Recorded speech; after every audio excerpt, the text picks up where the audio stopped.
Electrician जानता है कि बिजली के तारों को सही जगह कैसे जोड़ना है ताकि बिजली चलती रहे। वो भी एक तरह की इलेक्ट्रिशियन है और जानती है कि किन तारों को कहाँ जोड़ना है। जब वो आपके साथ होती हैं तो उनका पूरा ध्यान आपके ऊपर ही रहता है। उनके साथ बैठकर आपको लगेगा कि आप भी खास हैं। वो ये एहसास दिलाती हैं कि उस वक्त उनके साथ आपके अलावा कोई और नहीं है। मैं जब उनके सामने गया तो उन्होंने मुझसे कुछ कहा। उनकी वो बात मेरे लिए बड़ी ही अहम थी और उस बात को सुनते ही मैं बुरी तरह से रोने लगा। जबकि जिंदगी में कभी किसी ने मेरी आंखों में आंसू नहीं देखे होंगे। यहाँ तक कि जब मेरे पेरेंट्स की मौत हुई थी तब भी मैं रोया नहीं था। मैं कभी रोता नहीं।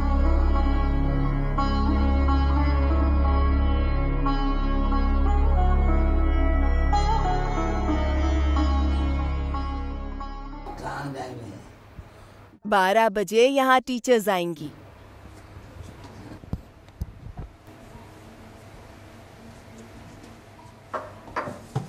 मैं जब भी उन्हें तैयार करवाती हूँ वो हमेशा ऐसा ही करती हैं। मेरी साड़ी के पल्लू से अपना मुंह पोंछ लेती हैं। इन कमजोर कोमल हाथों के पीछे छिपी है एक बड़ी लंबी कहानी। वो कहानी जो 100 साल से भी ज्यादा पुरानी एक अद्भुत कहानी है। एक ऐसी कहानी जो मानवता की भावना को बयां करती है। कहीं भी जाना हो ये सबसे पहले बाबा के कमरे में ही जाती हैं। पिछले 20 साल से हंसा चापानेरी ने अपनी आंखों से इस कहानी के पन्नों को पलटते देखा है। दादी चाहे जहाँ भी जाएं, ये दिन रात दादी की सेवा में लगी रहती हैं। बाबा से मिल बाबा को मिलके फिर खाएंगे। ऐसे भी खा सकते हैं ना याद में।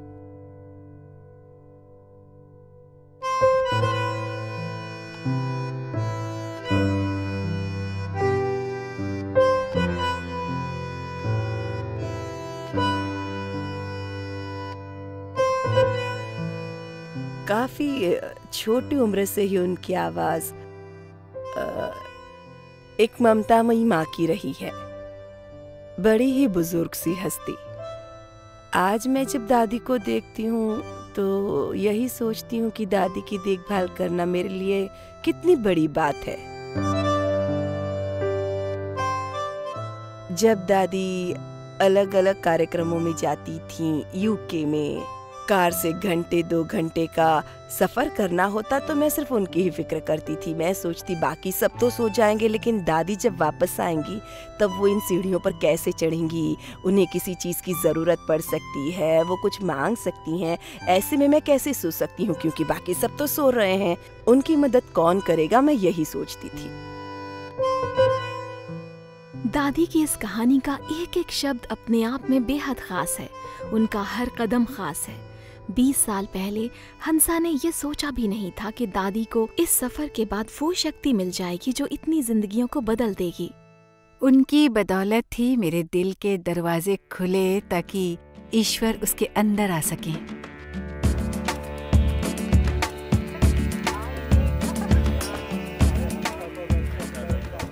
ये बात है अप्रैल 1968 के पहले हफ्ते की। मैं उस महीने के पहले हफ्ते की तारीख के बारे में नहीं बता सकती, मगर ऐसा हुआ था।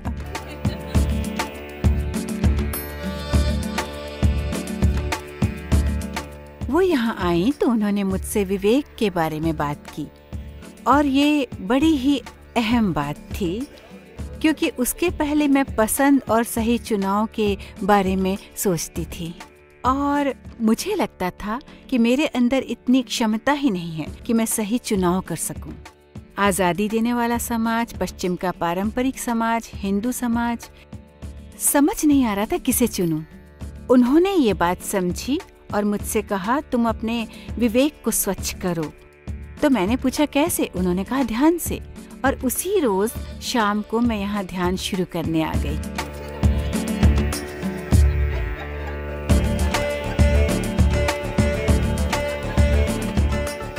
पहले दिन उन्होंने मुझे अपनी आत्मा के बारे में बताया। उनकी बातें सुनकर मैं तो मानो किसी और ही दुनिया में पहुंच गई। उसके बाद उन्होंने मुझे वो दृष्टि दी जिसने मेरी दुनिया ही बदल दी। मुझे उससे जुड़ने का अवसर मिला जिससे ईश्वर भी प्यार करते हैं। जयंती कृपलानी और उनकी माँ का शुरू से ही ब्रह्मा कुमारीज के संस्थापक ब्रह्मा बाबा से बड़ा गहरा लगाव रहा था। जयंती के दादाजी ब्रह्मा के चचेरे भाई थे। जब वो सिर्फ 8 साल की थीं, तब पहली बार ब्रह्मा से मिली थीं और ठान लिया था कि वो उनके उपदेशों का पालन करते हुए अपना जीवन बिता देंगी। और 11 साल बाद जब वो 19 साल की थीं, उन्होंने ऐसा करना शुरू कर दिया। अगर कोई दादी की कहानी सुनकर उनके जीवन के पन्ने पलटना चाहता हो तो उसे इनसे बेहतर जानकार शायद ही कोई और मिले। पता है ये कौन है? ये हमारी दादी हैं जब वो जवान थी। ये अब सिस्टर जयंती के नाम से मशहूर हैं और दादी की जिंदगी के हर पहलू को अच्छी तरह से जानती हैं। ये हर तस्वीर से जुड़ी पूरी कहानी भी जानती हैं। ये देखिए, दादी ने जैकेट पहन रखी है। दादी की कहानी को वो एक आध्यात्मिक जीनियस की कहानी मानती हैं। दादी को आज भी अच्छी तरह से याद है, जब वो 2 साल की थीं, तब उन्होंने पालने में ही अपने चाचा को राम का नाम जपते हुए सुना, ईश्वर का नाम। उनका जन्म भी एक बड़े ही धार्मिक परिवार में हुआ था, बड़ा ही परोपकारी परिवार था। उनके माता पिता ने सोचा उन्हें किसी आम स्कूल में ना भेजें, बल्कि घर में ही शिक्षा दिलाई जाए। इसके लिए घर में एक पंडित आकर उन्हें ग्रंथों का ज्ञान देते थे। ये सिलसिला 9 वर्ष की उम्र तक चला। उसके बाद वो स्कूल गईं, सिर्फ 3 साल के लिए। उन 3 सालों में उन्होंने 6 अलग अलग स्तरों की शिक्षा पूरी की, क्योंकि वो बड़ी ही बुद्धिमान छात्रा थी। मुझे इतना अच्छा लगता है। जब वो 11 साल की थीं, तब उन्होंने अपने पिता से कहा कि अब स्कूल में विज्ञान पढ़ाया जाएगा और उन्हें लगता है कि शायद विज्ञान ईश्वर के बारे में मेरी सोच बदल दे और वो मुझे ईश्वर से दूर कर दे, लेकिन मैं नहीं चाहती कि ऐसा हो, इसलिए आप मुझे आगे की पढ़ाई के लिए तीर्थाटन की अनुमति दें। उनके पिता ने अपना कारोबार बंद कर दिया और उन्हें लेकर भारत के चारों कोनों के तीर्थों में गए। आपको याद आ रहा है कि ये कौन सी घड़ी थी? वहाँ वो जिन संतों से मिलती, उनसे पूछती कि आप मुझे ईश्वर के साथ हुए अपने अनुभव के बारे में बताइए, उसके बाद मुझे ईश्वर के बारे में बताइए, जो लेखों में लिखा है उसके बारे में क्या अनुभव है। और फिर उनकी आंखों में हैरानी देखकर वो समझ जाती थी कि वो भी ये बात जानना चाहते हैं, लेकिन जान नहीं पाए हैं। मैं तो मानती हूँ कि उनके जीवन में हमेशा ऐसा ही हुआ। उनके जीवन का बस एक ही उद्देश्य था, ईश्वर की जानकारी पाना। उसके अलावा वो किसी और बात के बारे में सोचती भी नहीं थी।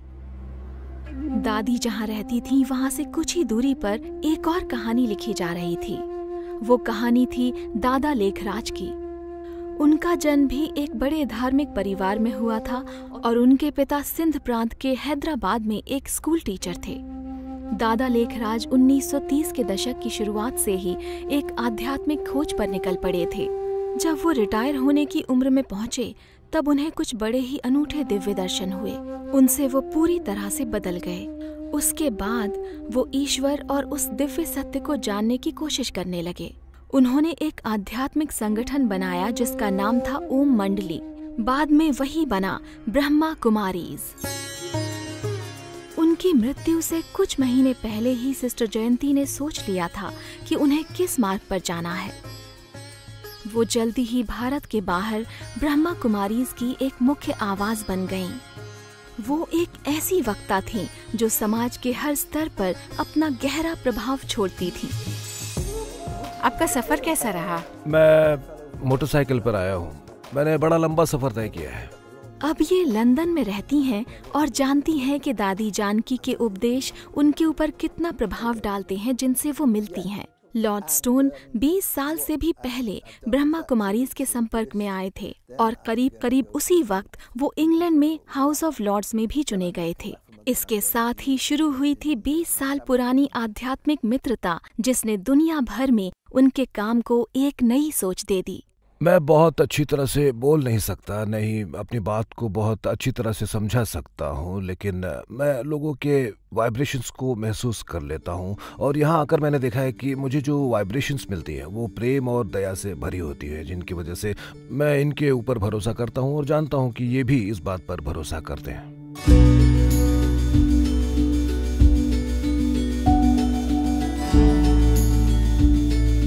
मैं ब्रह्मा कुमारीज में आया और दादी जानकी से मिला तो उन्होंने मुझे बताया कि सत्य सिर्फ एक ही नहीं है। उन्हें जो अच्छा लगता है वो उनकी संस्कृति का सत्य है, और जो आपकी संस्कृति को पसंद है वो उसका सत्य है। आपको बस अपने दिल को खोलना होगा और समझना होगा कि लोगों के सत्य अलग अलग हैं, मगर सबसे बड़ी बात है इन सत्यों के बीच एक सही तालमेल बनाना। इस तरह आप दूसरों की बातों को ज्यादा ध्यान से सुनेंगे, आप समझेंगे कि वो किसी चीज में आस्था क्यों रखते हैं। अगर आप उनकी आस्था को मान लेते हैं और देखते हैं कि वो तो किसी और को मानते हैं, तो सोचते हैं कि उनके बीच तालमेल कैसे बनाया जा सकता है। इससे मुझे काफ़ी फ़ायदा हुआ है। मैं फ़िलिस्तीनियों, इजरायलियों, मिस्र और जॉर्डन के लोगों के साथ काम करता हूँ, और अब बड़ी बात यह हुई है कि उन्हें भी ये लगने लगा है कि मैं उन्हें ज़्यादा अच्छी तरह से समझने लगा हूँ। मैं उन्हें समझता हूँ, उनकी आस्था को, उनकी सोच को मानता हूँ। उसे मैं अपनी सोच नहीं मानता और फिर उन्हें अपनी सोच बताकर पूछता हूँ, बताओ इनके बीच तालमेल कैसे बनाएं। जब दादी जान के एक कमरे में बैठे 500 लोगों के सामने प्रवचन करती हैं, तो वो भीड़ से बात नहीं करती हैं, बल्कि वहां बैठे एक एक इंसान से बात करती हैं। लगता है जैसे वो एक एक को देख रही हैं, भले ही उन्हें बाद में दृष्टि मिलती हो, पर जब भी वो बोलती हैं हर शख्स की आंखों में देखती हैं और वो कमरे में बैठे हर इंसान को देखती हैं। इससे सबको लगता है कि वो उसी से बात कर रही हैं। इस तरह वो उन सभी को इस लायक बनाती है कि वो अपने सबसे अच्छे हिस्से से संपर्क कर सकें। सभी को इस लायक बनाना कि वो अपने सबसे अच्छे हिस्से से संपर्क कर सकें, दादी के जीवन को और अच्छी तरह से बताता है। अब वो 100 साल से ज्यादा की हो चुकी हैं, मगर अपने करीबी दोस्तों से वो आज भी बड़ी गर्मजोशी से मिलती हैं। उनके नाजुक, कमजोर हाथ और जादुई आंखों में साफ नजर आता है कि उनका पूरा जीवन यही करते हुए बीता है।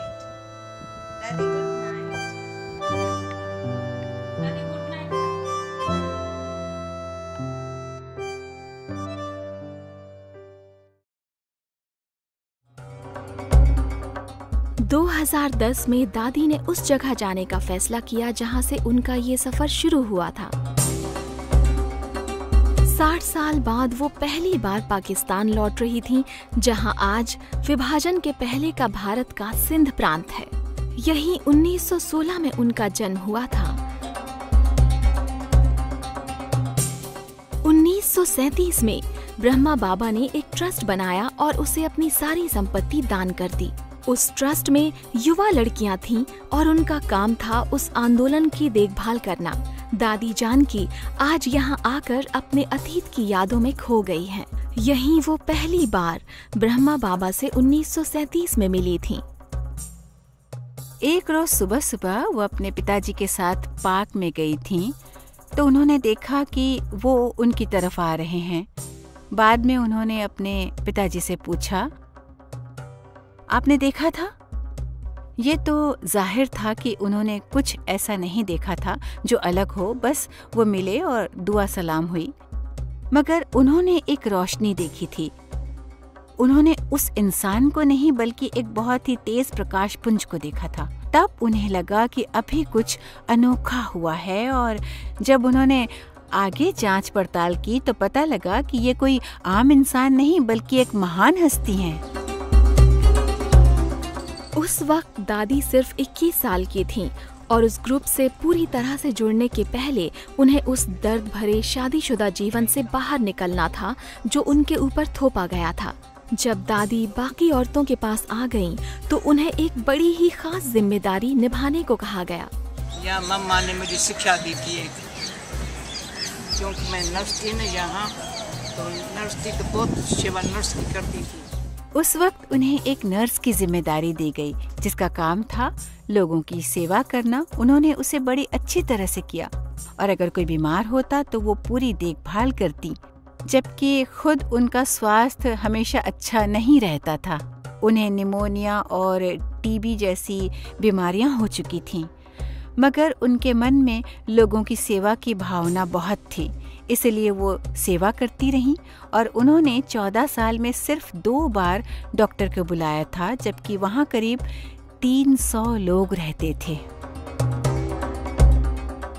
लोगों को लगता है कि उन्हें अकेलापन पसंद था और लोग उन्हें बड़ा गंभीर समझते थे, मगर वो जो कर रही थीं उसके लिए लोग उनकी प्रशंसा करते थे, क्योंकि इनमें से ज्यादातर लोग वही थे जिनकी उन्होंने कभी न कभी देखभाल की थी।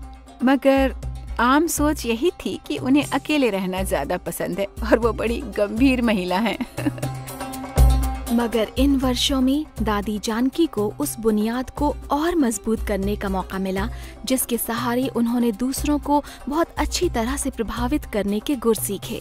उन्हें पढ़ाई से बहुत लगाव था और वो ईश्वर से बेइंतहा प्यार करती थीं। इस संस्थान में यहाँ जो भी औरत और मर्द थे वो सभी पहले 14 साल में दुनिया से बिल्कुल कट से जाते थे। उनका ध्यान सिर्फ ईश्वर से अपने रिश्ते और आध्यात्मिक ज्ञान पाने पर ही होता था। तब लोग उन्हें पहचान नहीं पाए थे क्योंकि उस वक्त वो शारीरिक मेहनत ज्यादा करती थीं। लोगों को ये अंदाजा नहीं था कि उनके अंदर भी बहुत सारी चीजें चल रही हैं, यानी दिमाग की प्रयोगशाला में बहुत कुछ चल रहा है, और वो जिस तरह से प्रतिक्रिया करके उन सत्यों को अपने जीवन में उतारती थीं, वो कोई नहीं देख पाता था। वो इतनी कुशाग्र थीं कि उनके मन में क्या चल रहा है या वो किन मुश्किलों से जूझ रही हैं इसका पता ही नहीं लगता था। उनकी इस खूबी को दूसरे लोग नहीं समझ पाए, मगर ब्रह्मा बाबा ने पहचान लिया था कि वो कितना कीमती हीरा है। हाँ, उनका ज्यादा ध्यान ब्रह्मा बाबा पर नहीं बल्कि उनके संदेशों पर रहता था, जबकि आम लोग संदेश को कम, संदेश लाने वाले को ज्यादा याद रखते हैं। और ब्रह्मा बाबा का संदेश था उस दिव्य शक्ति से जुड़ो, उस दिव्य शक्ति से जुड़ो। और ब्रह्मा बाबा से प्यार करने वाले दादी जानकी जैसे लोग, उन्होंने उस संदेश को समझ लिया और उस दिव्य शक्ति से जुड़ गए, और उन्हें वो शक्तियां भी मिली जिनसे ब्रह्मा बाबा के जाने के बाद भी वो उनके मिशन को आगे बढ़ा सके। जब भी मैं कुछ मुख से बोलती हूँ, पहले साइलेंस जाती हूँ, साखियों को देखती हूँ। संसार में मनुष्यों की एनर्जी कितनी उतरती कला में है, ये रियलाइज होना चाहिए। चढ़ती कला में कैसे जावे। चढ़ती कला में 2 बातों की शक्ति लेके जाती है, एक आत्म शक्ति, दूसरा परमात्मा के कनेक्शन की शक्ति, एनर्जी बनती है।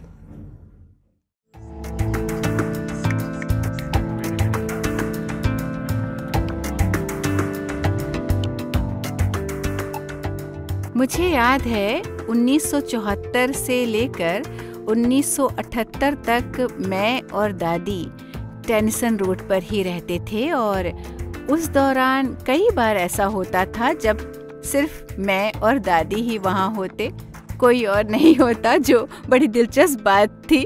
हाँ। जब दादी जानकी 1974 में लंदन आई तो टेनिसन रोड के इसी घर में रहने लगी, जहाँ पहले से ही संस्थान के कई वरिष्ठ शिक्षक 1971 से ही रह रहे थे। मगर दादी के आने के बाद सब कुछ बदल गया। मैं जब भी वहाँ जाती हूँ पुरानी यादें ताज़ा हो जाती हैं कि कभी दादी भी वहाँ रहती थीं, और वो घर हमारे लिए बड़ा ही पवित्र और ख़ास है। हाँ, हम सब के लिए वो घर बड़ा ही ख़ास है। Welcome, brothers. इस कमरे में आपको कमाल की वाइब्रेशंस मिलेंगी। मैं और दादी कभी इसी कमरे में रहते थे। रात में हम यहाँ सोते थे और दिन में क्लासेस लेने जाते थे, और सुबह होते ही निकल जाते, लेकिन उसके पहले यहीं पर ध्यान भी लगाते थे। तब दुनिया बिल्कुल अलग थी। हमें पता नहीं था आतंकवाद के बारे में, हमें नहीं पता था कि ये सुसाइड बॉम्ब क्या है, वो दुनिया बिल्कुल अलग थी। वही वो समय था जब हमने ध्यान लगाना शुरू किया था और लोग तब गमलों के बारे में सोचते थे। आपने कभी सुना है इस बारे में?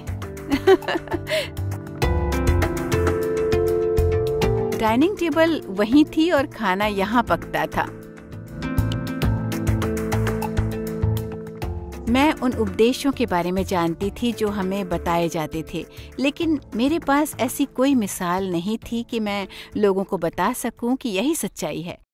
अब मैं देखती हूँ कि यहाँ अलग अलग संस्कृतियों के लोग हैं, अलग अलग नस्ल धर्म के लोग हैं, जिन्हें दादी ही सब बताती थीं। मैं भी उन्हें पढ़ाती थी, लेकिन दादी ही उन्हें अच्छी तरह से समझाती थीं, उनके सवालों के जवाब देती थीं और फिर इस तरह से उन्हें तैयार करती थीं कि वो इस दुनिया में एक योगी की तरह रह सकें। और देखिए ना, आज दुनिया उन्हें ही योगिक सिद्धांतों के रूप में जानती है।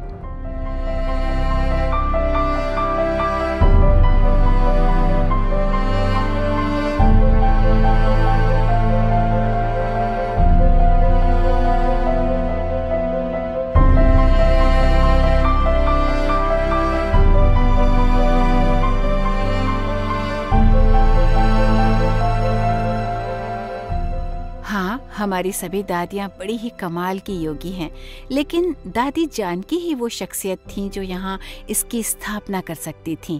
इस काम के लिए वो बिल्कुल सही चुनाव थी, क्योंकि उन्हें अध्यात्म की बड़ी गहरी समझ थी और वो उसे जिस तरह से दूसरों को समझाती थीं, उन्हें ये बताती थीं कि किस तरह से वो उन बातों को अपने जीवन में उतार सकते हैं। वो बड़ी बात थी, क्योंकि वो बड़ी सीधी सरल भाषा में लोगों को सब समझा देती थीं।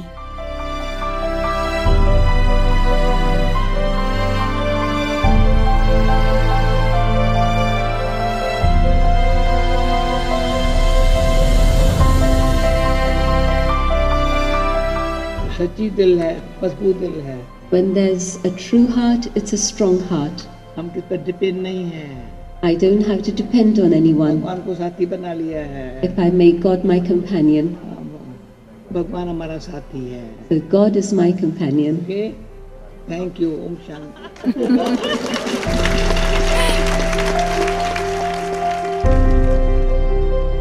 बहुत से लोग मानते हैं कि वो बड़ी ही गंभीर महिला हैं, और हाँ, कई मायनों में ये सोच सही भी है, मगर वो यहाँ 40 सालों से हैं और बड़े दिल वाली हैं।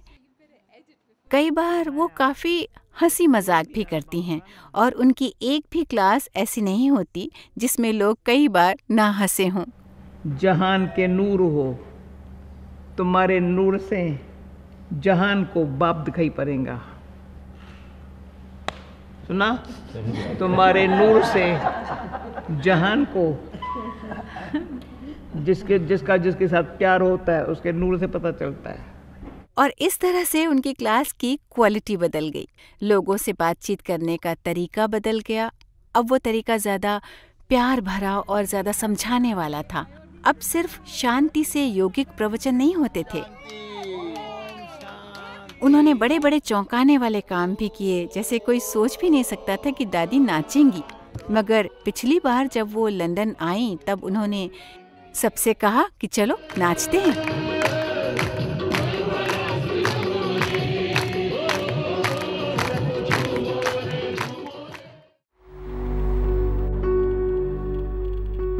टेनिसन रोड के एक छोटे से घर से दादी जानकी ने ब्रह्मा कुमारीज को एक बहुत बड़ा अंतर्राष्ट्रीय संस्थान बना दिया और लंदन का मुख्य केंद्र भारत के बाहर विदेशों में मौजूद इसकी शाखाओं का मुख्यालय बन गया। और इस तरह से विदेशों में भी इसका प्रसार हुआ। हर जगह पर लोगों का दादी जानकी के साथ एक बड़ा ही अनोखा रिश्ता बन गया। तो उनकी आस्था और उनकी लगन से ही ये इमारत बन पाई। मैं तो यही मानती हूँ। उन्होंने आर्किटेक्ट्स को जोड़ा, कॉन्ट्रैक्टर्स को जोड़ा, पैसे लगाने वाले लोगों को जोड़ा, इंजीनियर्स को जोड़ा। ये सब लोग थे, मगर इस बात में कोई शक नहीं कि दादी के विश्वास और उनकी लगन की बदौलत ये इमारत बनी। ऑक्सफोर्ड में भी बिल्कुल यही हुआ।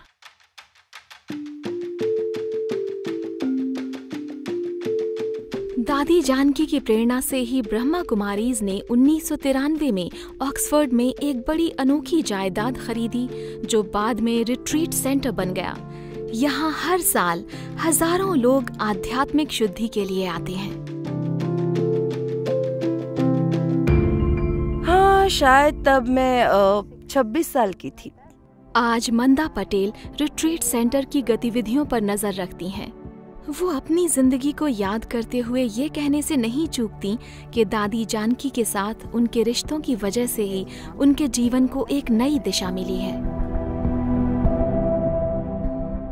जब मैं 21 साल की थी तब मुझे अचानक ही लगा कि मुझे अब सोचना पड़ेगा कि आगे क्या करना है और क्या मैं ये सब करना चाहती हूँ। ये बातें दिमाग में चल रही थी, मन में ये भी आ रहा था कि मैं शादी कर लूं, मैं भी एक खुशहाल जिंदगी बिताऊं। लेकिन मन में कहीं से ये आवाज भी आ रही थी कि ऐसा जीवन तो सब चाहते हैं, मुझे कुछ अलग ही करना होगा। मैं जब उनसे पहली बार मिली तभी उन्होंने मुझे बहुत प्रभावित किया था। उन्होंने मुझे मेरे बारे में जो बातें बताई उनसे मुझे लगने लगा कि मैं खुद को जान सकती हूँ और मैं शायद ऐसी इकलौती नहीं हूँ जिसके साथ उन्होंने ऐसा किया था, बल्कि उन्होंने कई और लोगों के साथ ऐसा किया था। और उनकी सबसे बड़ी खूबी भी यही है कि वो हमें भी खास होने का एहसास करा देती हैं। जब वो आपके साथ होती हैं तो उनका पूरा ध्यान आपके ऊपर ही रहता है। उन्होंने मेरे दिल को छू लिया था उस तरह से शायद कोई और कर पाए। उन्होंने मुझे एहसास कराया कि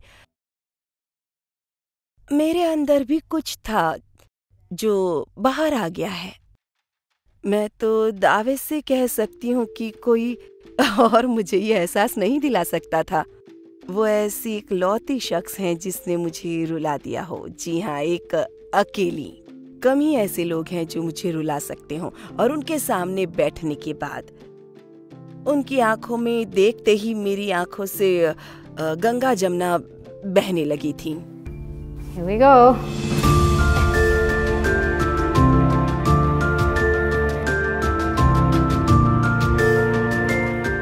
उन्होंने मेरे ऊपर बहुत मेहनत की है, कभी प्यार से समझाया है तो कभी कभी उन्होंने थोड़ी बहुत सख्ती भी दिखाई है। जब भी मैंने थोड़ी शरारत की तब वो बड़ी सख्त हैं और हमसे काफ़ी उम्मीदें रखती हैं और वो मगर मुझे लगता है कि उन्हें मेरी काबिलियत का अंदाज़ा हो गया था और मुझसे उनकी उम्मीदें भी काफ़ी बढ़ गई थीं। तब मुझे लगा कि अब मुझे वही करना होगा जो वो चाहती हैं। मैं जानती थी कि जो ऐसा नहीं करेगा वो जिंदगी में कुछ नहीं कर पाएगा। वो लोगों के बारे में हमेशा बहुत ऊंचा सोचती हैं और जब भी उन्हें किसी में कोई संभावना नजर आती हैं तो उसे हाथ से निकलने नहीं देती।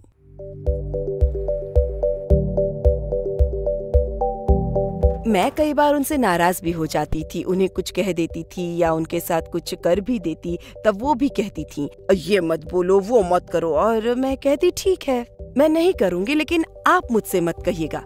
तब वो भी समझ जाती थी।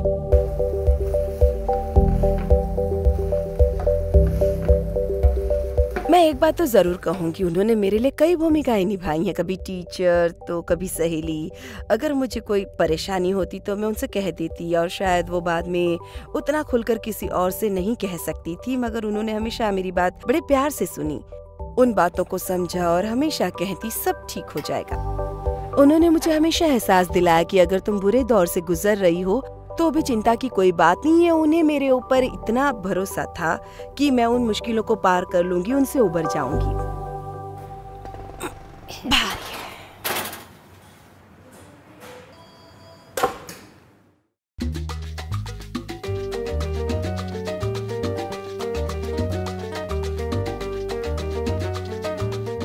मैं कपड़ों के बिजनेस से जुड़ा हूं और मैं जिस कंपनी में हूं वो अमेरिका की एक सबसे बड़ी मेंस स्पोर्ट्स वेयर कंपनी है।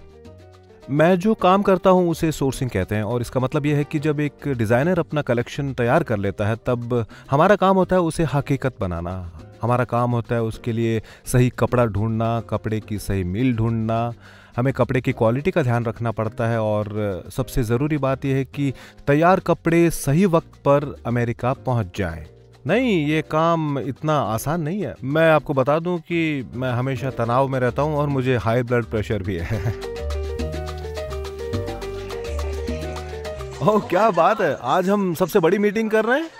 ब्रैड आकिन दूसरों से बात करने में बड़े माहिर हैं, लेकिन जब ब्रह्मा कुमारी से जुड़ने के बाद वो पहली बार 1986 में दादी जानकी से मिले तो कुछ भी जादुई नहीं हुआ। कई साल तक उनसे कई बार मिलने और बात करने के बाद उनका दादी के साथ एक बड़ा ही मजबूत रिश्ता बन गया। दादी जानकी मेरे ऑफिस में 1997 में आई थी। दिलचस्प बात यह है कि जिस दिन वो यहाँ आई थी उसी दिन इसी इमारत में हमारे एक नए शोरूम का उद्घाटन था और मैं बड़ा ही खुश था। तैयारियां हो चुकी थीं और उद्घाटन से ठीक आधे घंटे पहले ही उस इमारत की बिजली चली गई। फोन बंद हो गए थे और बिजली भी बिना किसी वजह से गई थी। मैं बहुत तनाव में था, सोच रहा था दादी यहाँ आ रही हैं, ये मेरे लिए बहुत बड़ी बात है और यहाँ बत्ती गुल है। मैं देख रहा था कि शोरूम के ऑफिस में सिर्फ और सिर्फ एक इमरजेंसी लाइट जल रही है। मैं सोच रहा था कि अब क्या होगा, अब क्या होगा, और जो हुआ वो भी बड़ी हैरानी की बात है क्योंकि वहाँ बिजली नहीं थी, फ़ोन बंद थे, ऑफिस में बैठे लोग हाथ पर हाथ धरे बैठे थे, सब उसी शोरूम में बैठे थे और शोरूम में करीब 100 लोग थे, जबकि मैं सोच रहा था कि ज़्यादा से ज़्यादा 15-20 लोग आएंगे क्योंकि ये बात 1997 की है और कुछ लोग भले उत्सुक होंगे पर ज़्यादातर लोग यही मानते थे कि ध्यान व्यान क्या करना है। तब ये बातें बहुत से लोगों के लिए मायने नहीं रखती थी, मगर वो एक इम्पोर्ट कंपनी से जुड़ी थी। तो उन्होंने कहा कि आप भगवान से पावर इंपोर्ट कीजिए और उसे दूसरे लोगों की तरफ एक्सपोर्ट कर दीजिए। उसी कमरे में एक सेल्समैन भी था जो बड़ा ही मजाकिया था। उसने मुझसे कहा कि ध्यान लगाने के बाद मैंने ईसा मसीह को शोरूम में देखा था। उसके बाद तो कोई कुछ बोल ही नहीं पाया। कई साल बाद तक लोग उस बात को भूले नहीं थे। मैं उनके क्यूबिकल में जाकर देखता था। ये प्रोग्राम 10-15 साल तक चलता रहा और मैंने देखा कि सभी ने उस प्रोग्राम का नोट कार्ड रखा हुआ है और अपने क्यूबिकल में दादी की फोटो लगा रखी है।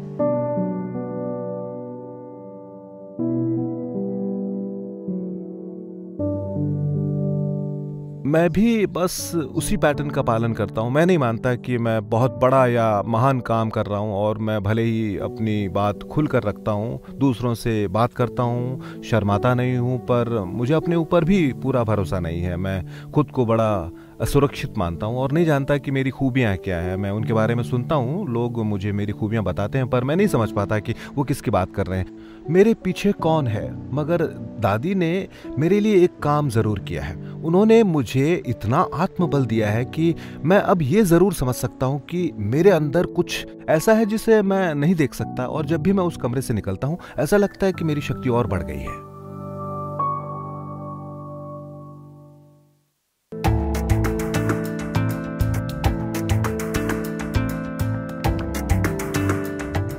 दुनिया अपनी तेज रफ्तार से बढ़ी जा रही थी और उसमें लगातार नए नए बदलाव आ रहे थे, मगर दादी जानकी ने अपने विश्वास को नहीं छोड़ा और वो दुनिया के लोगों के साथ भगवान का संदेश बांटती रहीं। उससे लोग अपनी जड़ों को समझ सके और अपने आध्यात्मिक रूप तक पहुंच सके। ठीक है, मैं आपको अपनी कहानी बताता हूँ। मैं अपने बारे में कुछ नहीं जानता था। मैं दूसरों से बहुत प्यार करता था, पर मैं जब खुद को देखता तो ऐसा लगता है कि अपने लिए ऐसा कर पाना बहुत मुश्किल है। उसकी बड़ी वजह यह थी कि मेरा बचपन बहुत अच्छा नहीं था। दादी ने उसे पलटने की कोशिश की और वो ऐसा कर सकती थी क्योंकि उनके अंदर इतनी शक्ति थी। और मैं आपको ये जो बात बता रहा हूँ ये बात है 1993 की। मैं यहाँ 10 साल से लगातार आ रहा था। यहाँ दादी हर टूर के बाद वापस आने पर सबको एक मिठाई देती थी जो मुझे बहुत पसंद थी क्योंकि उसमें प्यार भरा हुआ होता था। उसे प्यार से बनाया जाता था और बड़े प्यार से दिया जाता था। किसी को मिठाई देते वक्त उसे वो दृष्टि भी देती थी जिसका मतलब था अपनी आंखों में प्यार समेटना। वो हर बार लोगों से बात करने के बाद करीब 50 से 100 लोगों को दृष्टि देती थी। मैं भी यहाँ कई सालों से आ रहा था। उस रोज भी मैं उनके सामने घुटनों पर बैठ के उनकी आंखों में देखा। उन्होंने कहा मुझसे बाद में मिलना। मैंने सोचा इसका क्या मतलब है। वहां सब कुछ खत्म होने के बाद मैं कमरे में गया, जूते उतार कर अंदर जाकर बैठ गया। वो आई और कहा, एंड्रू, मैं लाखों लोगों को दृष्टि देती हूँ, मैं तुम्हें भी दृष्टि दूंगी। सब जानते हैं कि मैं एक दिव्य महिला हूँ और मैं भगवान से प्रार्थना करूंगी कि वो तुम्हें भी अपना प्यार दे। सभी जानते हैं कि ये क्या होता है। तुम मेरे सामने बैठ जाओ और तुम मुझे दृष्टि देने की कोशिश करो। मैं 93 साल की हूँ, तुम मुझसे आशिकी तो नहीं कर सकते। तुम्हें बस इतना करना है कि अपने दिल के दरवाजे खोलो, मैं तुम्हें प्यार दूंगी, ये काम अभी के अभी करना है। उसके बाद उन्होंने वही किया। मुझे तकलीफ तो हुई पर मैंने उसे सह लिया और उस दिन मैंने पहली बार महसूस किया कि मैं प्यार को भी स्वीकार कर सकता हूँ। मुझे पता लगा कि जब हम खुद से प्यार करते हैं तभी किसी और को प्यार दे सकते हैं, और वो यही कर रही थी। और अगर हम सभी ये मान लें कि हम प्यार के योग्य हैं और अपने जैसे दूसरे लोगों से प्यार कर सकते हैं तो हम वो प्यार बांट सकते हैं। You didn't come, did you? Miss Kia. Security. I know. What else would do, Daddy? Security, Daddy. And also to open the house so people come. पिछले कई दशक से दादी की आवाज दुनिया भर के लाखों लोगों तक पहुंची है। The past 60 years of my life have been dedicated is this. उनकी बातों ने कई देशों के नेताओं के दिल और दिमाग को छू लिया। 1930 के दशक में कोई सोच भी नहीं सकता था कि ऐसा भी हो सकता है। उस वक्त दादी और दूसरी युवा महिलाओं को गैर पारंपरिक आध्यात्मिक जीवन बिताने के लिए अपमानित किया जाता और मारने की धमकी भी दी जाती थी। उस वक्त किसने सोचा था कि ये महिलाएं एक दिन विश्व की सम्मानित आध्यात्मिक गुरु बन जाएंगी। डवीना मर्फी गिब एक बार फिर से ब्रह्मा कुमारीज के ऑक्सफोर्ड स्थित रिट्रीट सेंटर में आई हैं, जहां इनके साथ हैं इनकी सहेली मंदा। ये अपने पति रॉबिन गिब के देहांत के बाद यहाँ आई हैं और ये अभी भी दादी को नहीं भूल पाई हैं। अपनी जिंदगी के आखिरी वर्षों में रॉबिन गिब दादी जानकी के बहुत करीब आ गए थे और उन्हें अपने गानों के लिए उनसे काफी प्रेरणा भी मिलती थी। तो आपको वो दिन याद है जब आप पहली बार दादी से मिली थी? हाँ, तब जब वो विश्व शांति के लिए काम कर रही थी। मायामी में। आपका घर मायामी में है ना? पहली बार दादी को देखकर आपको कैसा लगा था? जब मैंने दादी को पहली बार देखा तब मुझे स्टार वॉर्स याद आ गया। उनका वो छोटे कद का सबसे बुद्धिमान लीडर योडा, शायद योडा था। हाँ। मैं अचानक ही बड़ी सतर्क हो गई और उनके सामने बैठकर मुझे बड़ा ही अनोखा एहसास हुआ।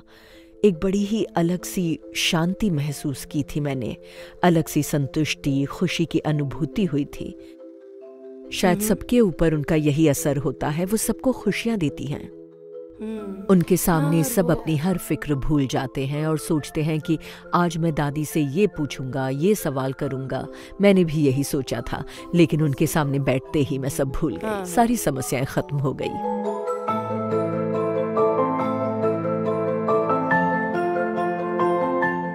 मैंने रॉबिन को कई बार दादी से मिलते देखा था और मुझे हमेशा यही लगा कि वो दादी से मिलना चाहते हैं, उनके करीब रहना चाहते हैं। रॉबिन बड़े ही प्यारे इंसान थे। उन्हें दादी से प्यार हो गया था और वो जब भी घर आते उनकी ही बात करते थे। वो दादी की सोच के कायल हो गए थे।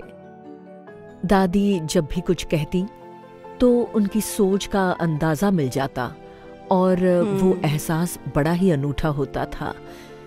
मैं उसे बयां भी नहीं कर सकती, मगर उन्हें लगता कि उन्हें कहीं और से शक्ति मिल रही है। दादी उन्हें कुछ ऐसा देती हैं जिसकी कल्पना भी नहीं की जा सकती और जिसका असर रॉबिन की जिंदगी और गानों पर हुआ। मैं कुछ फोटो भी लेकर आई हूँ। क्या बात है।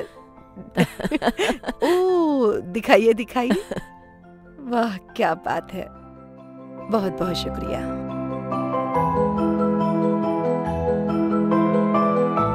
अच्छा, रॉबिन ने उनके लिए गाना भी लिखा था ना? हाँ, मदर ऑफ लव। मुझे उसके बारे में कुछ बताइए। उनसे ही प्रेरणा लेकर वो गाना लिखा, मदर ऑफ लव। आज बड़ा ही खास दिन है, बड़ी ही खास महिला का दिन है। दादी जानकी आज 90 साल की हो गई हैं। 90 साल की उम्र ही अपने आप में बहुत बड़ी बात है, लेकिन वो मेरे लिए बड़ी ही खास रही हैं, मेरी प्रेरणा रही हैं। मेरा अगला गाना एक नया गाना है जो मैंने उनके लिए लिखा है। मुझे याद है हम वेम्बली की तरफ जा रहे थे और वो तब भी गाना लिख रहे थे। मुझे याद है वो उस कागज को हाथ में लेकर बार बार पढ़ रहे थे। Everything we have in life is changing.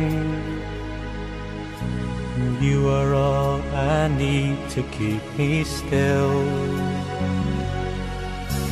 Mother of love, angel of light, I'm a long lost child, so alone in the night.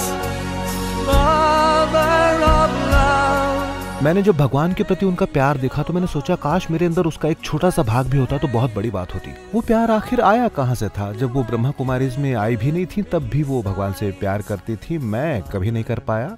मैं सम्मान करता था, जानता था कि भगवान है, मगर कभी उनके लिए मेरे मन में प्यार या भक्ति नहीं पैदा हुई। Keep me warm. Always be my lighthouse in the storm. कई बार मुझे लगता है कि मैं भी आजमा कर देखूं, सिर्फ एक सेकंड के लिए एहसास करूं कि वो रोशनी क्या है। Mother of love, angel of light, I'm a long lost child, so alone in the night. Mother of love, angel of light, you have saved this soul, you have woken me, Mother of love.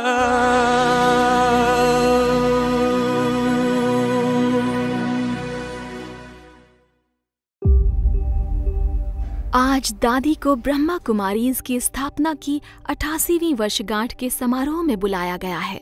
वो करीब 10 साल से इस संस्था की प्रमुख हैं। आज 100 साल से ज्यादा की उम्र में भी उनके अंदर इतनी ऊर्जा है कि अपने काम को जारी रख सकें। दादी, प्रोग्राम में जाना जरूरी है? लोगों को मिलना है? क्यों नहीं गुजारा? उसमें कुदरत लिखा है, सच्ची दिल पर साहिब राजी। तो मैं भी हिम्मत बच्चे मदद बाप, नियत साफ, मुराद जो संकल्प कर रहे ना हो जाता है। परमात्मा बाप कौन है, कैसा है, उसको पहचानने से जो ताकत आती है, ताकत सबको काम करती है। जब किसी को ये पता हो कि दादी का स्वास्थ्य हमेशा से ही बड़ा नाजुक रहा है और उन्होंने उसके बावजूद इतना सब कुछ किया है, तो यही सोचता है कि उन्हें भविष्य में कैसे याद किया जाएगा। क्या उनका ये जीवन लोगों के लिए एक मिसाल बन जाएगा और लोगों को प्रेरणा देगा कि वो अपने आध्यात्मिक जीवन को सुधार सकें? और जिन लोगों को उनसे इतना फायदा हुआ है, वो उनकी यादों को अपनी निजी जिंदगी में कैसे संजोएंगे?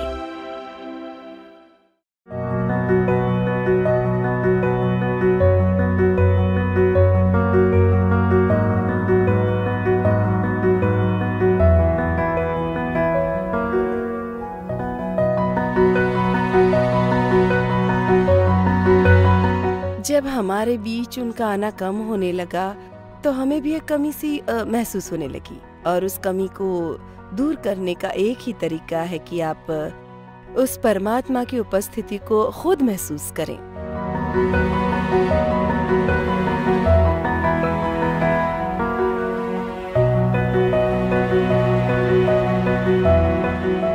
अब काफी लोग ध्यान की बात करने लगे हैं। न्यूयॉर्क में हमारा जो ऑफिस है वहाँ एक ध्यान कक्ष भी है जिसमें ध्यान की क्लास होती है। मैंने कभी इस बारे में नहीं कहा, पर हमारे ह्यूमन रिसोर्स विभाग की तरफ से ये बात कही गई कि हमें उस जगह पर ध्यान लगाने का इंतजाम करना चाहिए।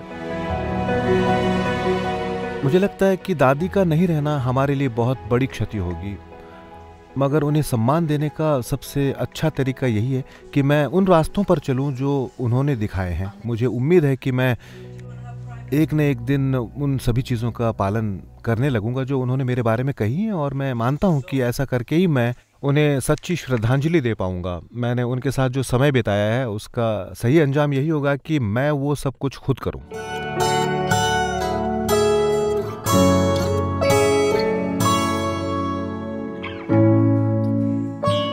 अगर हम वो कर्म नहीं करते तो किसी को उनके बारे में बताने पर भी कोई फायदा नहीं होता। बातें तो बहुत से लोग करते हैं, लेकिन असर सिर्फ उन बातों का होता है जिनके ऊपर उन्हें कहने वाला खुद अमल करता हो, और मैं भी उन बातों पर अमल करना चाहता हूँ।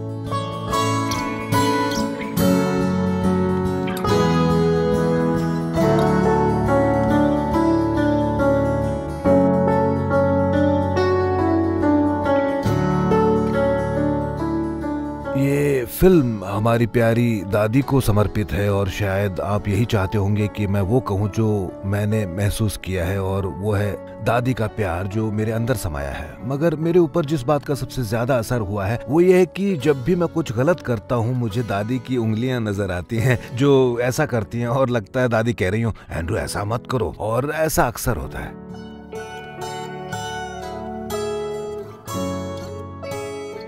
मैं जानती हूँ कि मुझे खुद को इतना मजबूत बनाना होगा कि मैं इस उम्र में भी उनकी हर संभव मदद कर सकूं। ये तो सच है कि हर कोई अमर नहीं होता। मैं इतने वर्षों से हर काम में उनकी सहायता कर रही हूँ, और पहले ऐसा लगता था कि मैं उनकी सहायिका हूँ और दादी मुझसे खुश रहती हैं। मगर अब लगता है कि उनके लिए मेरा प्यार एक माँ जैसा है जो बिल्कुल अलग है, बड़ा ही ठोस। वो मेरी छोटी बेटी जैसी हैं।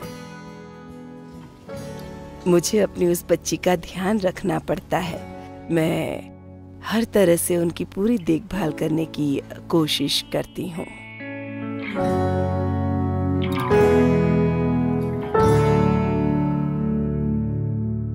हाँ दादी, क्या चाहिए? आप चाहिए दादी, आप चाहिए। बहुत कम ही लोग ऐसे होते हैं जो दिल और दिमाग दोनों को छू लें। दादी ऐसा कर सकती हैं। वो ईश्वर के प्यार को पहुंचाने का एक साधन है। ईश्वर का वो प्यार जो हमारे दिल को पिघला देता है। ओके दादी, ओम शांति। दादी, मैं जानती हूँ कि नियति, ईश्वर, हमारे प्रयास और बाकी की चीजें हैं, पर इस बात में कोई शक नहीं कि अगर दादी नहीं होती तो मैं यहाँ तक नहीं पहुँच पाती।